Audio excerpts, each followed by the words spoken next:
Welcome, love. This is Sex, Drugs, and Sound Bowls, and I'm Jessie Siren, here to stir the cauldron with raw psycho-spiritual talks on healing, plant medicine, sex, motherhood, and the sacred chaos that cracks us open and lights the way forward. Expect deep truth and raw feels that leave you inspired, held in your humanness, and ready to take your rightful place as the creator of your own experience. With a deep breath and an open heart, let's be all the way here now. I was feeling a little anxious and lonely today, so I came over to sit with my feathered children. There's always plenty of gossip when it comes to the hens. So, I'm right smack dab in the middle of a storm, a breakdown, if you will, but I've been through enough of these to know that if I am willing to look and sit and be in the eye in the middle of it all, there's always a breakthrough. Breakdown, breakthrough, they kind of go hand in hand in my experience. And so I've been sitting here in the eye of the storm, everything swirling around me, feeling so overwhelmed, but keeping the promise I made to myself. I have been rereading Deb Dana's Anchored, which is all about bringing polyvagal theory into your everyday life. She's put it into like polyvagal theory for dummies. And it's these beautiful bite-sized chunks that are experiential. And so every morning I make myself a drink or a microdose or I sit with water. I like beverages a lot. For some reason, they ground me. And I read a chapter of this book and I journal and I reflect and I review all of these things that I have reviewed in the past. But right now it's like a whole new layer. First, hello, welcome, and thank you for being here. And next, this episode is for you if you are interested in and curious about how your own physiology can be keeping you stuck in old programs and loops and ways of being that may have served you at some point and protected you at some point, but are keeping you feeling a little bit crazy. Like, why am I here again? Why am I here again? Why am I here again? Because that is me. I think I'll be doing a lot of going backwards and forwards in time and space throughout this podcast. But anchoring in the here and now and the experience I'm having right now, I'm first having a lot of gratitude because I realize that in this trauma laden, fearful, and contracted existence I had been living for all of my life, that I literally lacked the capacity to think about money or abundance or overflow because I was so focused on just physical safety. Feeling unsafe in my body took up all of my capacity, all of my energy. So if we start our day with a certain amount of energy to expend on the things that are important to us, I was starting my day at a negative, having already not been able to sleep because of the old programs that were running through my nervous system, my mind, my heart, my body. And so I'm grateful right here and right now to even be a person who's able to consider that I may be worthy of overflow, of abundance, that there's another way. There might be another way outside of the rat race, the hustle and bustle, the kill yourself, work yourself to the bone, weekend warrior way of living. So I feel grateful to be here, even considering abundance. And really grounding into the experience I've had today. I've been an angry bitch. And God bless Deb Dana and this Anchored book that I have been reading, because I know now this hypervigilance, this tiger in me, tigress, is really an expression of mobility, a mobilized nervous system. And this is the part of us that's ready for fight or flight. And when we start to feel trapped, I'll speak from my own experience. When I start to feel trapped, overwhelmed, um, without resource, I move from ventral vagal, which means connection, safety, relaxation, joy, happiness, all the good feelings. I move into this like warrior woman version of myself that I don't like, and I don't think anyone around me probably does either. Um, it's control. It's about control, wanting to take control back. And I've been in this state for a few weeks as we just did the biggest move of our lives. We packed up our entire 900 square foot house and moved it into a 40-foot bus. But the yellow bus isn't done yet. So we're back in this Silver Eagle, which is an amazing, beautiful bus that Matt retrofitted or updated a couple years ago. But it is still probably for a max of like, just, it would be great for a bachelor or a young couple. It is not for a family of five. Um, so we've been balancing taking care of the Airbnb and the bookings and the cleanings and trying to get everything situated at the bus lot, which is it's a lot. A lot of like figuring out what to let go of still and what to hold on to, and a lot of messes, a lot of chaos. And so the gift of I woke up this morning after not sleeping, after having like just like terrible dreams, and I asked for help. Matt was going to work today, and I just said, I need, he's like, what do you need? And I said, I need you. I need you here with me. I need to look at our bank accounts and our investments and our debt. And I need to get a clear gauge on what is actually going on with us financially. And I need to have you by my side to make some of these big decisions. We're looking at doing a midterm rental for the cottage a little later this fall. And there's somebody who's interested. So we have to make some decisions around that. Uh, I need to like have some time to myself to reground and reconnect to my inner knowing, my inner guidance system. I need to be able to fuck around on the guitar and just stretch and breathe, and I need help. And albeit like he wasn't overjoyed to like stay home from work today and have to tell somebody that he's not coming in, but he did it. And what a powerful message for my nervous system after a lifetime of like biting my tongue and holding it in and being so scared to ask for help and not wanting to put anybody out and not wanting to be such a nuisance. Like, why am I so needy? Why do I need time alone? Why do I need to play guitar? Why can't we just keep Matt's making money? Why can't we just charge forward? I don't need to look at our bank account. Why are you so needy? Instead of shooting or shaming myself, I just felt into what I needed. And then I asked for what I needed. And then I received what I needed. And that was a really powerful portal for me. So Matt took the boys to go take care of the chickens here and water all the plants at the cottage. And I stayed at the bus and I opened, just like I kept my promise to read my Deb Dana book, my anchored book. And I sat at the counter and I took my microdose and I opened up the book. And oh, it's funny. So before Matt left for the cottage, I sat him down at the table and I read and reread this anchored book. And so it's exciting to me to see that little parts of it, little pieces of it are weaving themselves into my identity, into my way of being. But I sat down with Matt at the outside table and I was just like, you know, him and the boys keep adopting new plants, and I love that they are such nature lovers, and the boys have a tree garden, um, and that there's such an abundance of flowers and trees and vegetation around us. But it's just starting to look a lot like a garbage lot. You know, we have two buses on our lot now. There's like potted plants all over the place, not in the grounds, not on a nice shelf or anything, and all of our boxes and Tupperwares full of our belongings. And anyway, so I sat him down and I was just like, I think what I need for my nervous system to feel grounded, I think I need to see organization. I think I need to see beauty. And I think when I look around and I see garbage and chaos, it makes me panic. It makes me feel panicked. And I felt kind of silly saying this, okay? But he heard me and he was like, okay, I get it.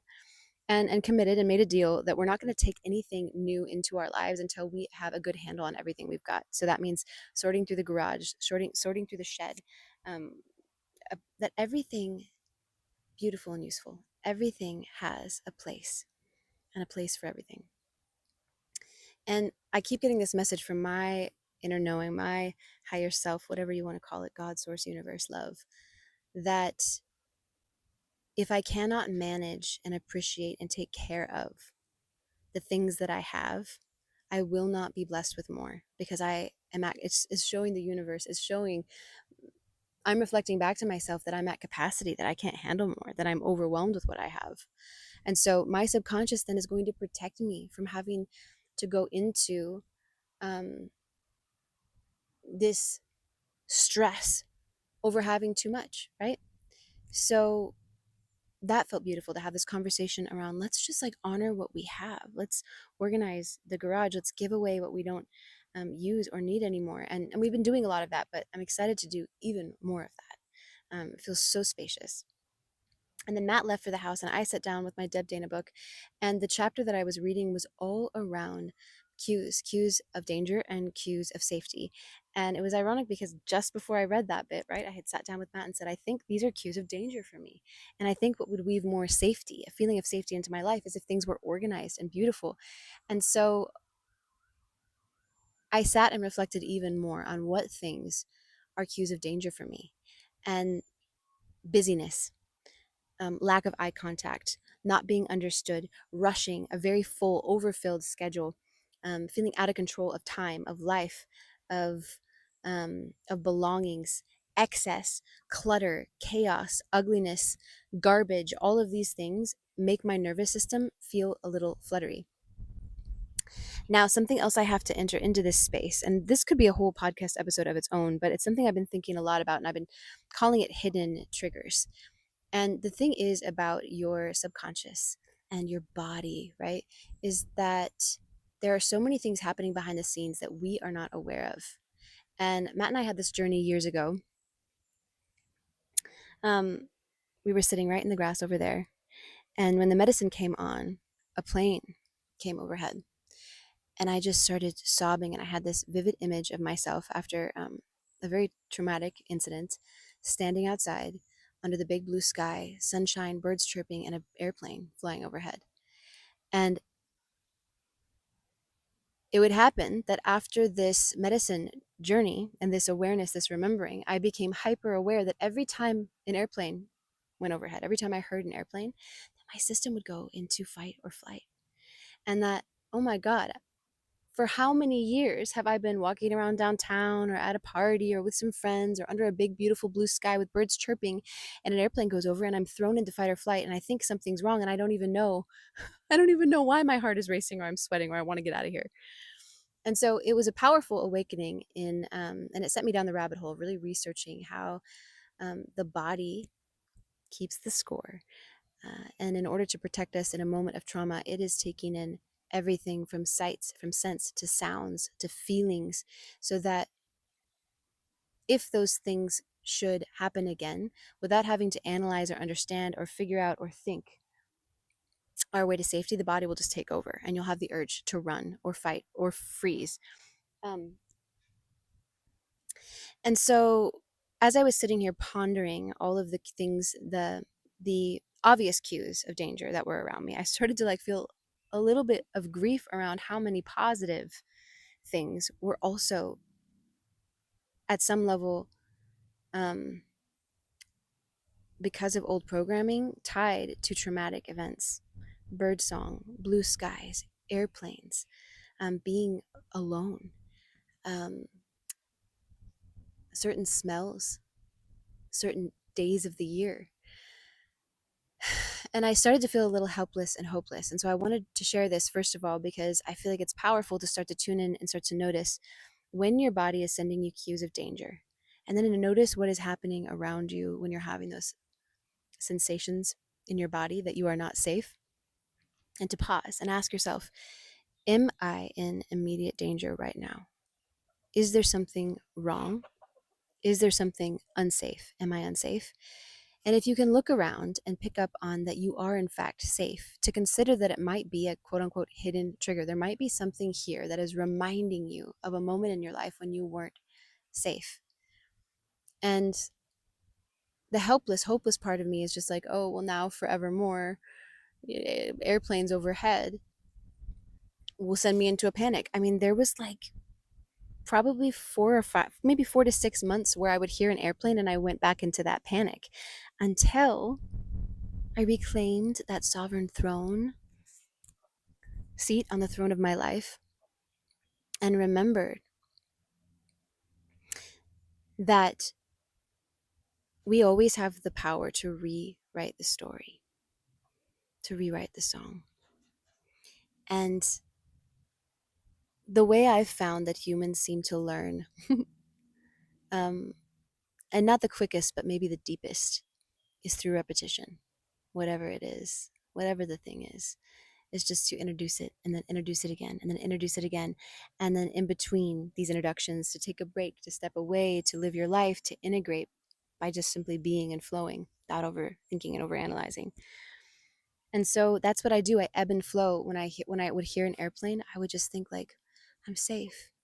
And I would, you, this will be unique to each person, but for me, when I think of ventral vagal, which is connection and safety, and social connection, I think of sweet Matt's face. And we have kind of a cue word between us where he just says, "It's me." And just the tone of his voice and the smile on his face, the smell of him, the presence of him overrides any signals of trauma or danger that my body um, might be drawing up, pulling up from the past. And oh, when it came to sexual intimacy, that'll be a whole episode. That I needed that repetition for years. He was so patient and so loving, but how many times did he say, "It's me"? How many years could I not be touched on my thigh or my neck or be close to his nose or his lips or um but I'm here to tell you, God, I was so hopeless. I really thought I would never be able to be like wild in bed. I would never be able to be close to someone and just want to like drink their saliva and just like, I don't know, relish in that connection. I thought there would always be um this fear, this old program that would override the moment. No matter how much I wanted to be present, I couldn't. Years ago, I couldn't. It took patience, it took persistence, it took repetition, and it took a safe environment. And I think that's what I created here. And what my sweet partner in crime, Matt Siren, helped me to create is a little home surrounded by nature, um, and a lifestyle that allowed me to pull back and pull in and feel safe, so that I could expand out from that safety. And I'm here to say now that every time I hear it, I don't even notice when I hear an airplane anymore. And when I do cue in and tune in and hear an airplane, there's no part of me that feels panicked anymore. Airplanes are now just a cue that someone is traveling somewhere out there. And same thing with intimacy. There was like so many years where Matt could not put his hand on my thigh, um, or even just like at dinner or at the movies, and now when he puts his hand on my back or my thigh, or he leans in for a kiss, no one else's face comes to mind. There are no flashes of horrible memories. So I share this in the spirit that if you are there, if you find yourself feeling like everything in the world is a trigger, there is a way through, and there is a way mm, to a more present and embodied experience in this life. And there's probably a million ways to get there, but for me, in my experience, creating a container of safety and then cueing myself into those moments of safety again and again, having a deep connection to this inner guidance, to this inner voice, this inner knowing is so important, because if you don't have a connection, then you can't, when you start to feel these visceral reactions to something, when you start to feel panicked, that fight or flight instinct, if you don't have a connection to your inner voice, you won't, one, be able to ask yourself, won't remember to ask yourself, am I safe? And two, you won't be able to hear the answer. Is this old programming? Is this happening? Is it something immediate happening in my environment now, or am I safe? And then from that, being able to connect with that inner knowing, uh, you can start to reestablish new neural pathways of safety. I'm safe. I think of Matt's face and my baby's laughing, and I look around and notice where I am. And I feel myself taking up all the space in my skin. I feel the weight of my bones and the cluck of the chickens. I breathe in deep and smell the grass and the wet river stone. And hear the buzzing of the flies and the bees. And I'm here. Hi, girls. Oh, they're hot. And then part two was to notice in Deb Dana's book was to notice when you're in dorsal, which is shut down. I think of a turtle. So I've got the tiger for mobilization, and I've got the turtle pulling into her shell and hiding and feeling just panicked and frozen. Um, and so also cues of that, like when I start to feel hopeless, when I start to feel alone, when I start to feel like there's no resource or no help, sometimes I'll go into this dorsal experience where uh, complete disconnection, um, not available for connection in a totally different way. Matt is more prone to dorsal shutdown, and I call it zombie Matt. He's there but not quite there. And I'm more prone to mobilization, which is like fight or flight, warrior woman energy. Um, and neither are good or bad. They're both necessary to live a healthy life, but the goal is to be able to move in and out of these expressions of these nervous system expressions with ease and with grace and not get stuck in one or the other. And then finally, it was what are your cues of safety? Like what things make you feel safe? And I had just talked to Matt this morning about that. So I got to reflect again on when do I feel safe? And I feel safe when I'm in nature. I feel safe when I feel in harmony with the environment and the people around me. I feel safe when I feel understood and when I feel connection. And that means like through eyes, through body language, through deep listening, through smiles. I feel safe when I feel honored and respected. Even if somebody doesn't understand, they're going to honor or respect a boundary that I've set, or I'm going to honor and respect a boundary that I've set. Beauty inspires a feeling, a deep feeling of safety and joy in me. Organization. Mm. And there's probably more. This is just like one morning's journal prompt worth of exploring. But my hope is that as you are listening to me share my experience, that you get to dip your toes in the water of nervous system um, physiology. And if you had a name for when you feel that mobilization energy, what would it be for you?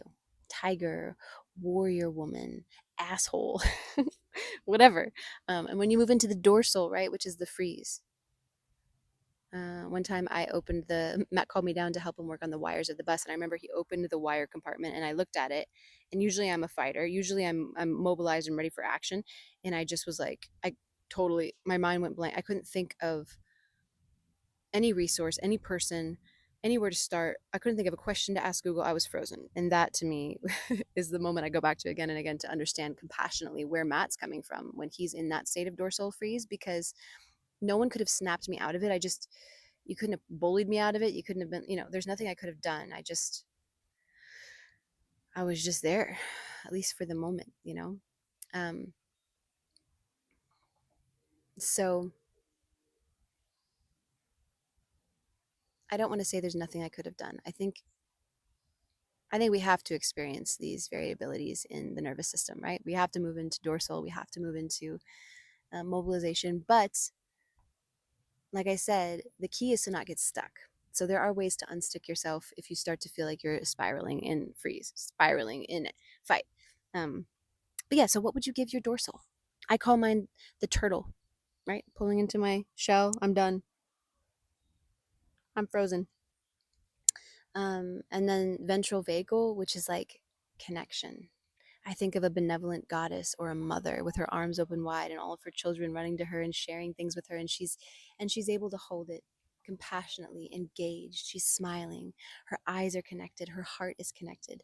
That to me is my vision for ventral vagal. But for you, it could be even like a color. Maybe like when you're in ventral, you're green, and when you're in dorsal, you're yellow, and when you're in fight or flight, you're seeing red. It could be a place that you think of. You could think of dorsal as like um, where would you be? Like somewhere icy and cold, um, and and maybe mobilization is like the desert, and ventral vagal is like an oasis, you know? So starting to think about and identify a storied version of our nervous system, curate a storied version of our nervous system, I think makes it more accessible. So I'm really grateful to Deb Dana, and I'm going to link her book below because I think um, as powerful as having an embodied experience of our own of life is, right? The wild woman way, really deeply connecting to your inner healer, your inner voice. I also think we were never made to do this on our own. We were meant to help each other. And so choosing the information that you take in with discernment is so important. But if you're feeling stuck somewhere that somebody else is feeling free flowing and not stuck, then it feels like a gift to be able to share with each other from that space.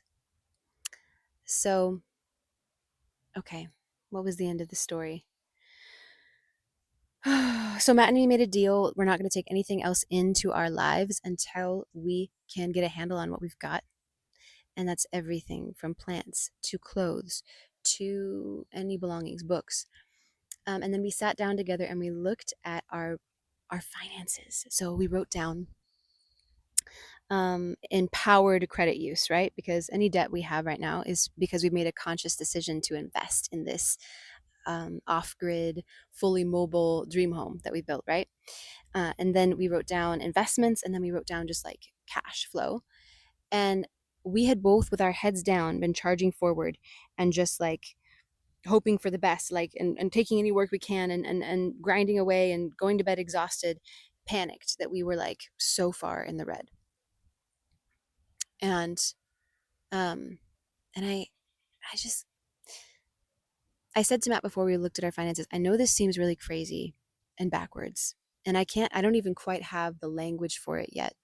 But if you can trust me, if we can stop, if we can jump off the hamster wheel, get out of the rat race, manage what we've got here well, right? Make it beautiful. Make the garage, the bus lot, the home beautiful, the yard, the plants beautiful. And I can get a deep sense of like stillness and spaciousness and beauty into my body, my nervous system. My nervous system will feel safe. And I know once I feel safe, that that is the place from which the inspiration, the creativity, the drive, the energy for this new way of being that we are trying to cultivate, right? This new abundant way of being that we are trying to cultivate, that is the seed from which that life, that abundant life will blossom, right? From this deeply nourished, grounded, safe seedling, a life of abundance will blossom. And I could just feel his body kind of relax. And he said, yeah, I can trust you. And so we looked at all of our finances and we logged into accounts we'd never been into, like Edward Jones and some other weird, um, and Fidel. We went to all the accounts, and I got a blue piece of paper out, and I got a pen out, and I wrote down our empowered credit, and I wrote down our investments, and I wrote down our cash flow. And my friends, we are not in the red. We're doing fucking awesome. We're doing fucking awesome. Oh, and I have to say too, like when we sat down to look at all the numbers, I was so angry and agitated and scared. Like I was just kind of an asshole to him. And I said, you know, before I came, when I did my Deb Dana chapter a day, I also pulled, I don't do this very often. I use tarot cards very sparingly, the same way I would use essential oils or tinctures. I use it when I feel guided to, and I felt guided to use them today. Oracle cards, and I and I got and I said, please speak to me in signs, symbols, language, feelings, emotions, memories that I understand easily. And I pulled the priestess, and I pulled the magician, and I pulled yarrow, and all of this to me spoke of remembering your place on the throne of your life, and remembering that when you are creating from a place of chaos and not enoughness, you will be creating with the energy of chaos and not enoughness, right? You'll be manifesting a life of chaos and stress and survival and not enoughness. And Yara was all about harmonizing. And to me, she's both the feminine and the masculine. She embodies Venetian qualities, but also mm, margin. The story of Yarrow comes from, what is it? Achilles millefolium. And it is said that Achilles in the Trojan War used Yarrow to staunch the bleeding of his soldiers. And so, as much as Yarrow is about moving blood, she helps with menstruation and regulating hormones and blood flow and unsticking stagnant things. And she's also got this margin energy. She's able to go in and staunch the bleeding and stop it. Boundaries. That's what's coming up for me. It's about boundaries. So, so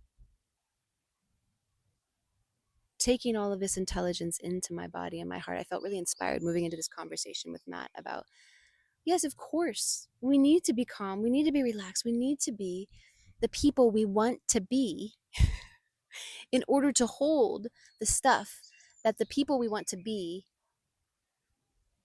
would hold. That didn't quite come out. Like, in order to hold abundance, we have to be people who can hold abundance, right?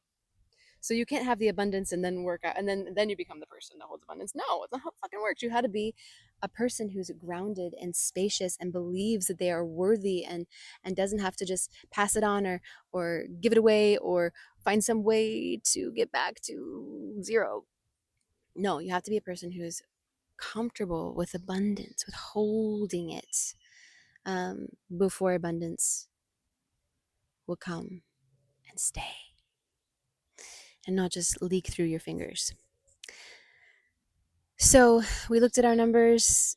We were so pleasantly surprised, and I realized an old belief I had, because I've been really like the program that I've run on since I was little, with a father that had terminal cancer, and my parents were like 27 with 4 kids, and my mom stayed home with us and homeschooled us. My dad was in and out of work. He was an angry man. Could it have been that the tumor made him angry, or the anger made him have a tumor? I don't know.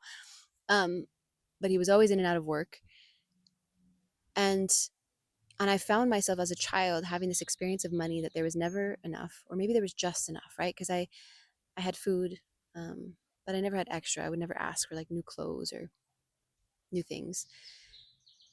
And then I have this experience of like when he got really sick with the brain cancer, of being like extravagantly blessed. And it's funny, if I look at my life, that's how my life is gone. I've always had just enough, or I've been extravagantly blessed. Little blessings come in, and I'm like, wow, and then I'm back to zero. And so when I really started, I think this stuff comes in your 30s, because now I've had 3 decades, right? 3.5 decades of looking at the cycles and the circles and the patterns of my life, and I can start to recognize them. But when you're in it, when it's only been like a decade of being self-realized, you're 20 something, you don't notice those patterns yet. And so noticing, I become aware of like, oh, that's the life that Matt and I are living now, right? We have just enough, never too much. We're randomly blessed, and then it falls all through our fingertips. We can't hold it, and we're back to zero. So inspired, blessed by these awareness of these patterns that keep playing themselves out. Blessed because I feel like I have this deep knowing that whether it's adjusting my nervous system to reassess its experience that blue skies and birdsong means trauma and terror, or that abundance never stays, it just slips through your fingers, that with practice, patience, persistence, I can do that. I can rewrite those narratives, and I have in so many different ways in my life. And I can't wait to see what happens when I do it with this financial bit, which is not really even financial. You know, it's more than that. It's deeper than that. It's abundance. Um, it's a bun dance. So wherever you are in your journey, bless that you remember your healing matters. Your story matters. And every act of self-love, no matter how small, carries echoes and ripples, a vibration, a frequency, a currency that cannot help but change everything and everyone it comes into contact with. Love yourself. Love yourself. Love yourself. Change the world. I am grateful, my soul, you have returned to me, whole and free, clear and pure and sweet, awakened and activated. I remember now who I was made to be. So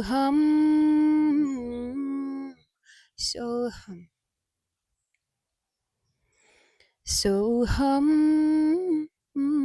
I am that, I am that. So so so I am that.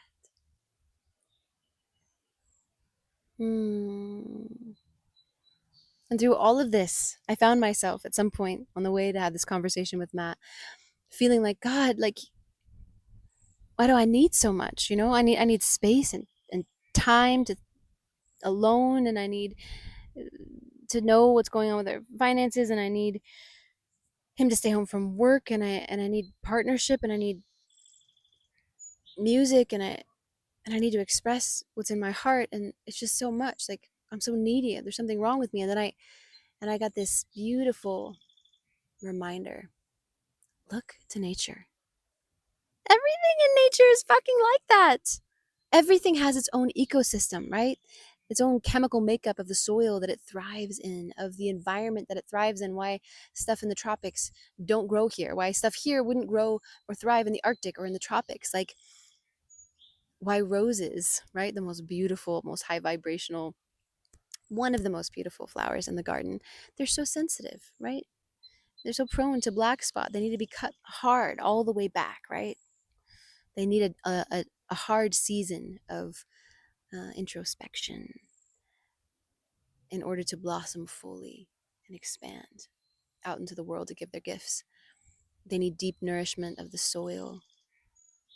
They need regular pruning and checking in and leaf pulling and neem oil and watering and the right amount of sun. And why should we be any less attuned to our needs than we are to the needs of a rose?